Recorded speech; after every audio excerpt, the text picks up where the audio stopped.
1월 5일 월요일 경건의 시간을 시작하겠습니다. 기도하겠습니다. 저희 곁에서 변호하신 주님, 새로운 한 주를 시작하며 연약한 저희를 포기하지 않으시고 은혜의 보좌 앞에서 끊임없이 대언해 주시니 감사합니다. 이 시간 저희의 마음이 죄책감에 숨어 있지 않고 오직 주님의 의로우심 앞에 당당히 나아가기를 원합니다. 말씀을 통해 저희를 도우시는 주님의 손길을 생생히 경험하게 하시고 세상의 유혹 속에서도 흔들리지 않는 진리의 길을 발견하는 복된 시간이 되게 하여 주옵소서. 예수님의 이름으로 기도드립니다. 아멘. 요한일서 2장 1절에서부터 6절까지의 말씀을 보겠습니다. 같이 읽습니다. 나의 자녀 여러분, 내가 여러분에게 이렇게 쓰는 것은 여러분으로 하여금 죄를 짓지 않도록 하려는 것입니다. 누가 죄를 짓더라도 아버지 앞에서 변호해 주시는 분이 우리에게 계시는데 곧 의로우신 예수 그리스도이십니다. 그는 우리 죄를 위한 화목 제물이시니 우리 죄만 위한 것이 아니라 온 세상을 위한 것입니다. 우리가 하나님의 계명을 지키면 이것으로 우리가 하나님을 참으로 알고 있음을 알게 됩니다. 하나님을 알고 있다고 하면서 하나님의 계명을 지키지 않는 사람은 거짓말쟁이요. 그 사람 속에는 진리가 없습니다. 그러나 누구든지 하나님의 말씀을 지키면 그 사람 속에서는 하나님께 대한 사랑이 참으로 완성됩니다. 이것으로 우리가 하나님 안에 있음을 압니다.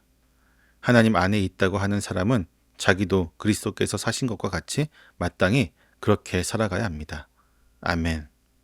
사도 요한은 성도들을 향해 나의 자녀들이라고 애정어린 겉면으로 본문을 시작하고 있습니다.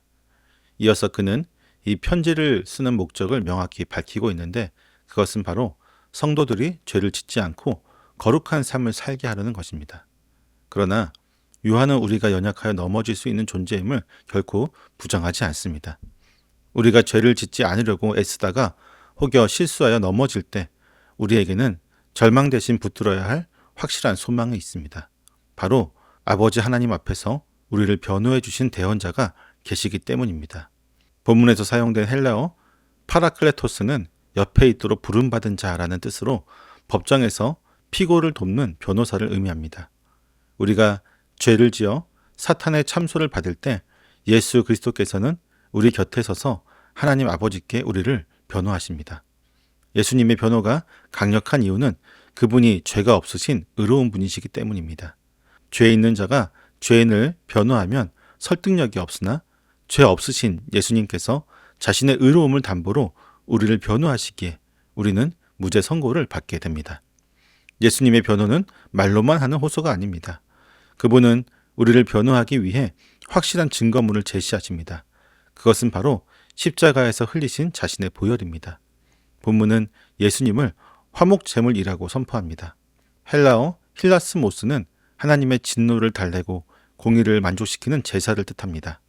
하나님은 거룩하시기에 죄에 대해 진노하실 수밖에 없습니다. 그러나 예수님께서는 그 진노를 자신의 몸으로 다 받아내셨습니다. 변호사이신 예수님은 재판장이신 하나님께 이렇게 말씀하시는 것 같습니다. 아버지, 저 사람의 죄값은 제가 십자가에서 이미 다 지불했습니다. 그러니 공의의 법에 따라 저 사람은 지금 무죄입니다.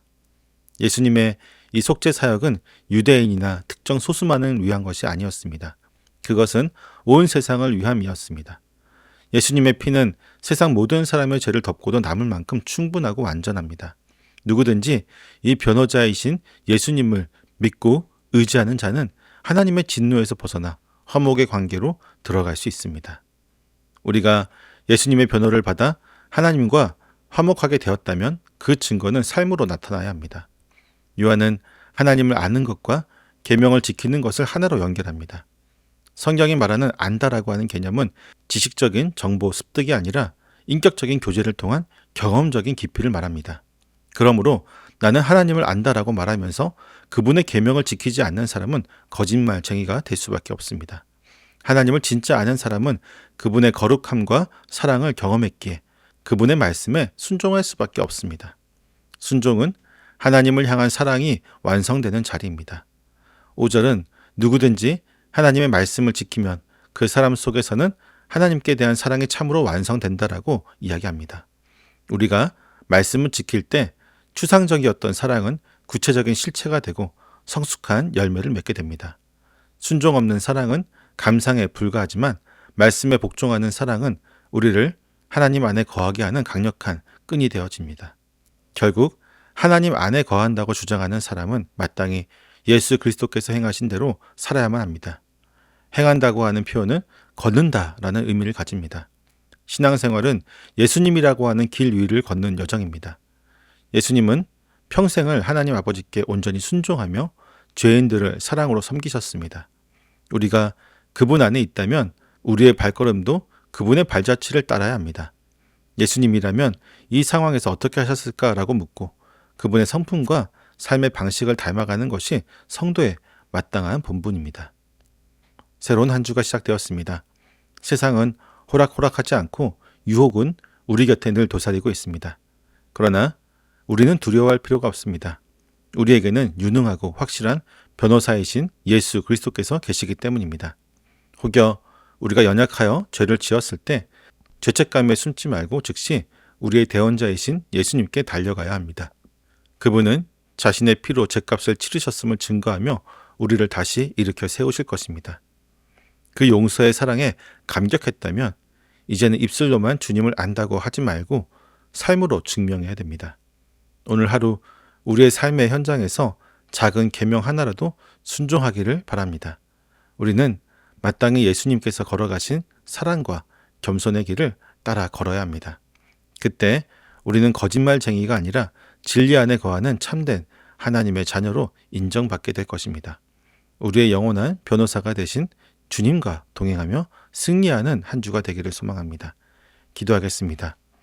화목 제물로 오신 하나님, 인간이 감당할 수 없는 진노를 십자가에서 대신 받으시고 저희를 하나님과의 화목한 관계 안으로 다시 세워주심에 감사를 드립니다. 입술로는 주님을 안다고 고백하면서도 정작 삶의 현장에서는 주님의 발자취와 무관한 길을 고집스럽게 걸어왔습니다. 주님의 사랑을 경험했다고 말하면서도 정직한 순종은 미뤄두고 예수님의 성품보다는 저희의 욕심과 편리에 따라 말하고 행동했던 위선적인 모습을 용서하여 주옵소서. 이제는 단순히 지식으로 머무는 신앙이 아니라 삶의 모습으로 증명하는 순종의 길을 걷기 원합니다. 오늘 하루 예수님이라면 어떻게 하셨을까? 라는 질문을 끊임없이 묻고 주님이 걸으신 사랑과 겸손의 길을 묵묵히 따르게 하옵소서. 저희의 영원한 변호사가 되신 주님과 동행하며 진리 안에서 승리하는 거룩한 한 주가 되게 하여 주옵소서. 예수님의 이름으로 기도드립니다. 아멘.